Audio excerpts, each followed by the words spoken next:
Do not count chickens before they hatch.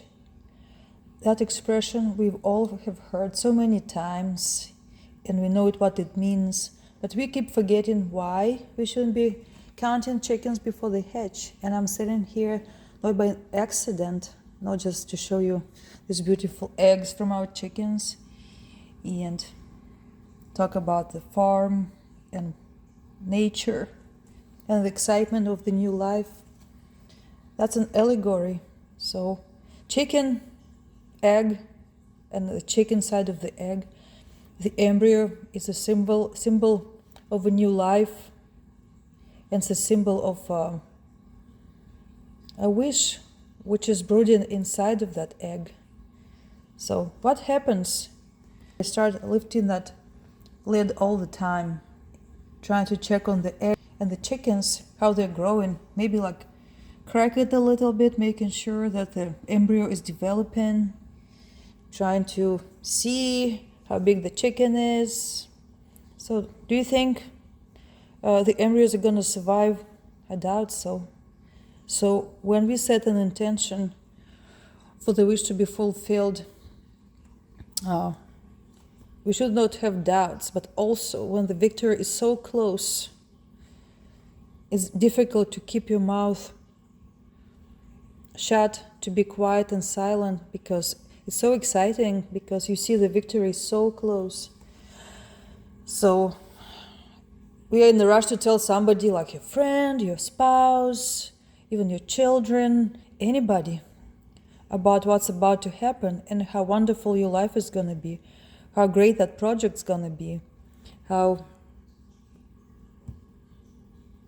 rich or wealthy or healthy or slim or young you're going to be one day, how happy you're going to be with that significant one or that specific person, because it's about to happen, because everything is developing so well. But what happened to me, like a few times, I was very close to accomplishing something, let's say finishing my degree, and I didn't expect such a horrible failure. All my academics were great. I had all straight A's, but I couldn't pass a clinical exam. Ultrasound failed, ultrasound school. Like, I couldn't even believe that it happened to me, and I failed it twice. So I had to wait to get back into the program, and it had never happened.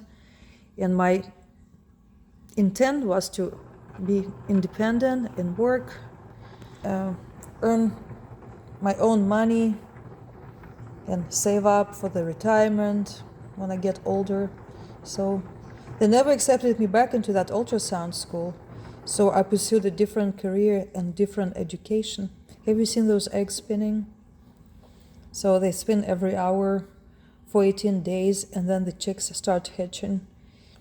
So anyway, a couple of times the chicks hatched, and the baby was so weak, so it didn't survive. It was kind of in between life and death, and we cannot count chickens even where they hatch.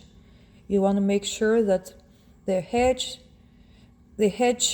and they move, they breathe, they drink and eat and move around like in a healthy, agile way. And so yeah, that's what happened to a few of my dreams and my wishes when I was so close to the victory. So let the chickens brood first, let them hatch.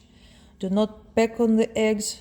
Do not tell people about your intentions until everything is complete, because you need to save that energy inside of that egg.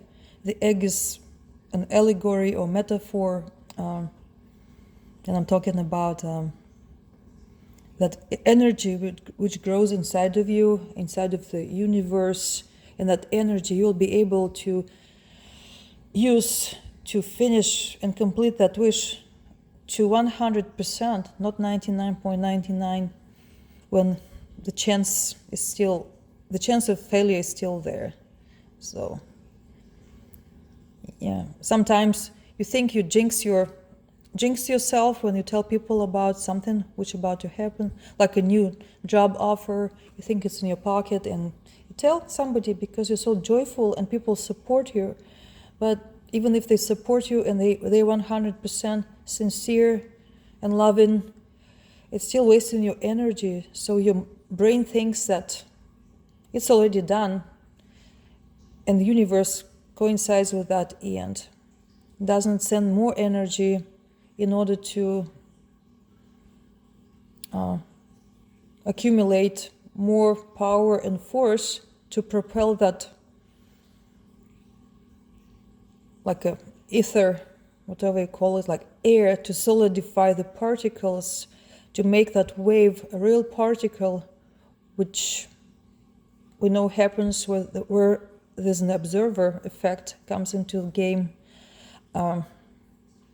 Once you start talking about your wish about to become true, you become an observer instead of the creator. So to stay the creator, you have to be quiet and still, just be still and know we are all the part of God. It's kind of, I'm not talking from the religious point of view, I'm talking more from the Gnostic point of view and Neville Goddard's point of view. And I try to follow that rule now. I try to be quiet, to stay the creator, and not to become the observer. It's like kind of when you talk about you wish to become true, when it's so close to the victory, you kind of like a pilot who ejects himself, parachutes himself from the seat and tries to watch himself from the side while landing, still being in that plane. It's not possible. You're not in that plane anymore once you parachute yourself. So stay in that seat, stay the creator, keep silent, and know you're very, very close to that victory.